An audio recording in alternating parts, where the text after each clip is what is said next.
بسم اللہ الرحمن الرحیم۔ السلام علیکم۔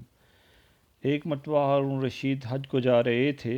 راستہ میں کوفہ میں چند روز قیام کیا۔ جب وہاں سے روانگی کا وقت ہوا تو لوگ بادشاہ کی سواری کی سیر کے شوق میں شہر سے باہر بہت جمع ہو گئے۔ بہلول مجنون بھی پہنچ گئے اور راستہ میں ایک کوڑی پر بیٹھ گئے۔ بچے ان کو ہر وقت ستایا ہی کرتے تھے، ڈلے مارتے، مذاق کرتے۔ وہ حسب دستور ان کے گرد جمع ہو گئے۔ جب بادشاہ کی سواری قریب آئی تو بچے تو سب ادھر ادھر ہو گئے۔ انہوں نے زور سے آواز دے کر کہا، ہے امیر المومنین، ہے امیر المومنین۔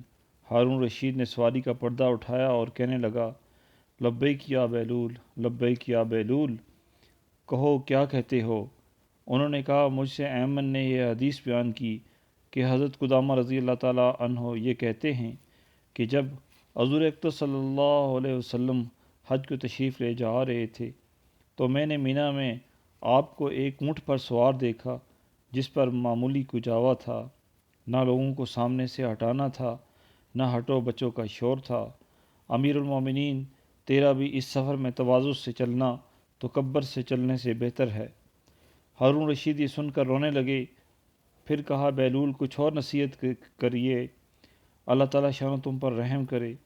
بیلول نے یہ سن کر 2 شعر پڑھے جن کا ترجمہ یہ ہے کہ مان لے، تسلیم کر لے کہ تو ساری دنیا کا بادشاہ بن گیا اور ساری دنیا کی مخلوق تیری مطیع ہو گئی۔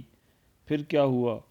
کل کو تو بہرحال تیرا ٹھکانہ قبر کا گڑھا ہے، ایک ادھر سے مٹی ڈال رہا ہوگا، ایک ادھر سے مٹی ڈالتا ہوگا۔ اس پر ہارون رشید پھر بہت رونے اور کہنے لگے، بیلول تم نے بہت اچھی بات کہی، کچھ اور کہو۔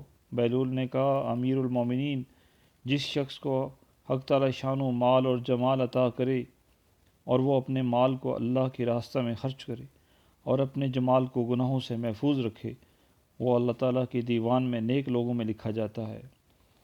ہارون رشید نے کہا، تم نے بہت اچھی بات کہی، اس کا صلہ ملنا چاہیے۔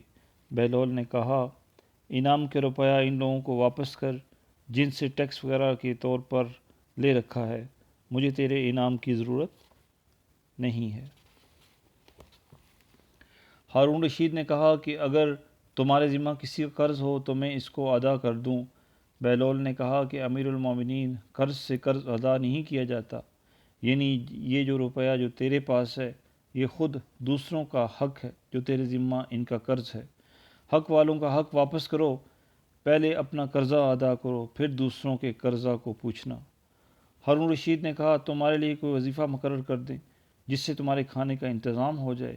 بیلول نے کہا کہ میں اور تم دونوں اللہ تعالیٰ شانوں کے بندے ہیں، یہ محال ہے کہ وہ تمہاری روزی کا تو فکر رکھے اور میری روزی کا فکر نہ فرمائے۔